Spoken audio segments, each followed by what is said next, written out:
There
is still lack of knowledge of what is out there. More people, more researchers are prone to do research. But we hope in the future, once we know what we can find, what is feasible to do, what are the potential for us to do, then we will apply for permit, we will do research over here.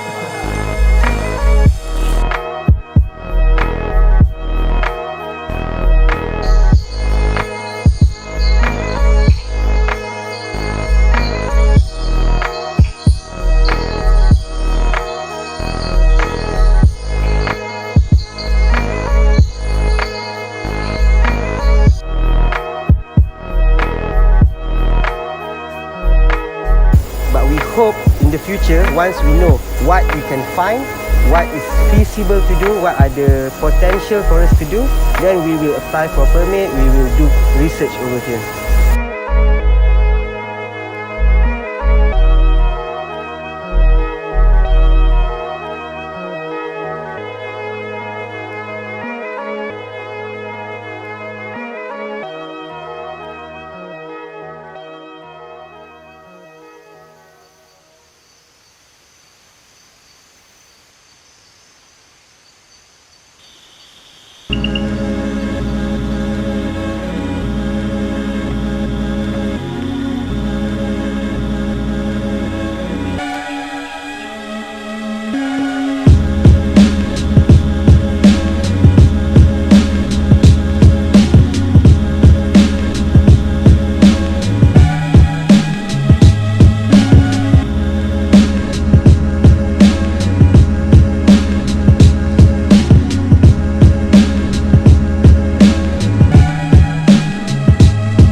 finding animals, doing so in a rainstorm is incredibly challenging.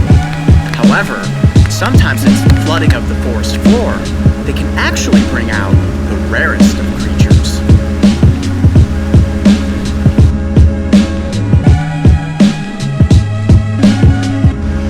Oh, I can't believe that we just caught this, and I bet you the reason that I even saw it was because there's so much water moving through here. Let me see if I can just lay it out on my hands.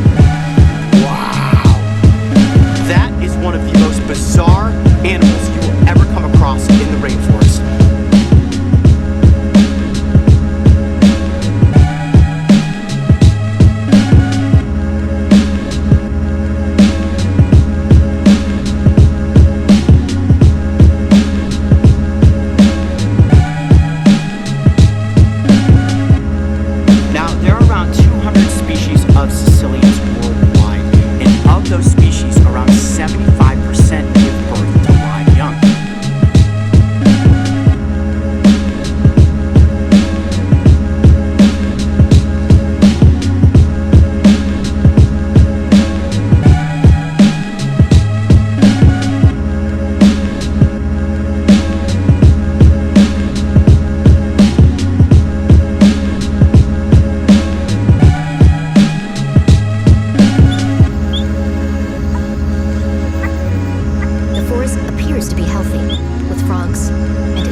This one was just calling, and then it saw us, and it just hunkered down and just tried to make itself look smaller up against the leaf right there. So really, really beautiful frog. Now, we are on the Pacific side, so on the Caribbean side, they'll have that blue on the sides. These ones don't have that since we're on the Pacific side. A lot of people are used to seeing the ones with the blue. Those are most often photographed and portrayed, but this one is a different locality.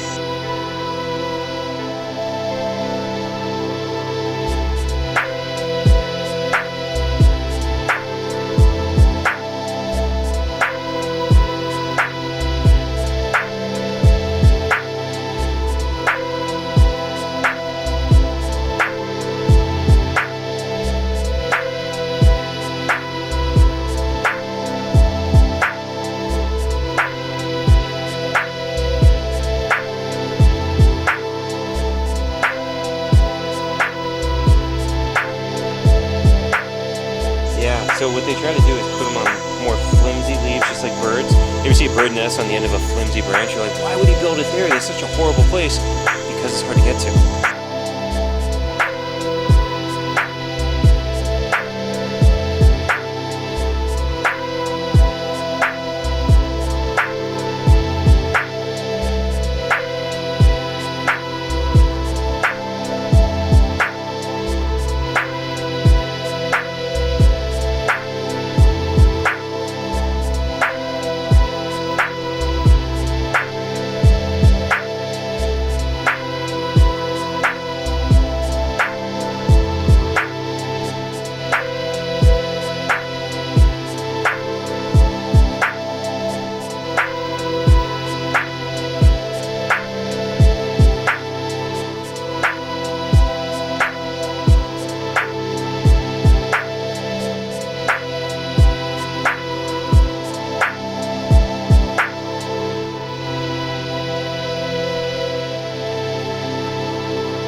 To a spot. It's a real hot spot for red-eyed tree frogs. There's tons of them there, and there's also a lot of snake species that are in the same area to feed on the red-eyes. And there's other frogs as well, smoky jungles, all kinds of cool stuff. So let's go check that out.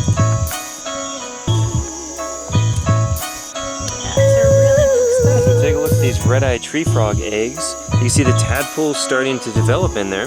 So what the red-eyed tree frogs will do is they'll lay their eggs on a leaf overhanging the water, just like this, and that allows the eggs to develop into fully formed tadpoles that will then wiggle their way out of the egg and drop into the water below. The advantage of doing this makes it so that they aren't eaten by aquatic predators, although there are terrestrial predators that do find them, such as the abundance of snakes here.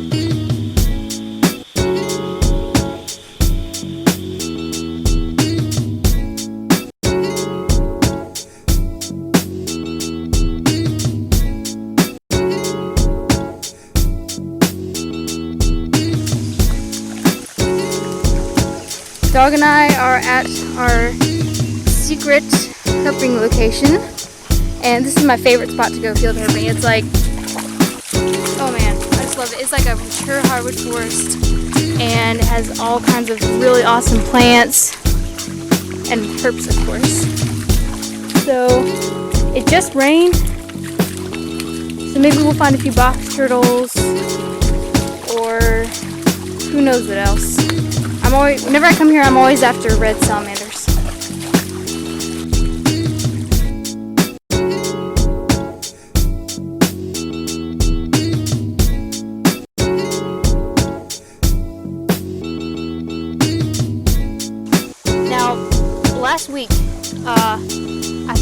adult at a different location, and I didn't have my camera with me.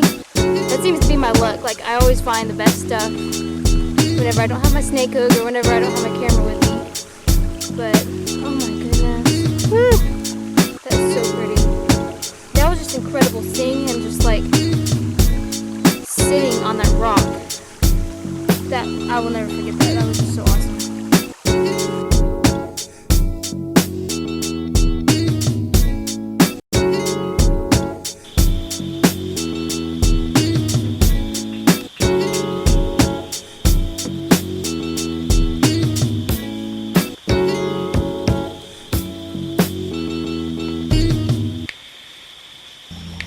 Scientists are working to find ways to control chytrid in the environment, but for now, it's still a distant dream. And things in El Valle are changing quickly. Housing developments might be rewriting the future for Panama's frogs. They're developing this area. Last year I came this way and I got lost. So many new roads here that I didn't even know where I was going anymore. Less than a year ago, there was only one road.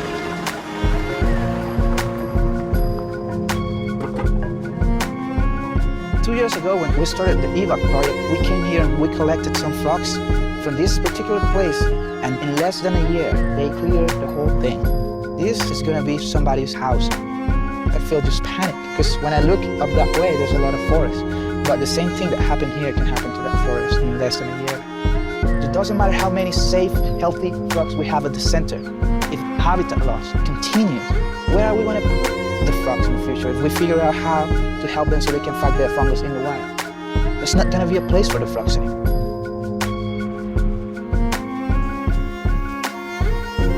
There is hope that a few individual frogs might be resistant to chytrid, but runoff from the development is making the stream unhealthy for frogs. I will never give up. I will still come every time when I have the opportunity, because there's always a possibility for us to find frogs.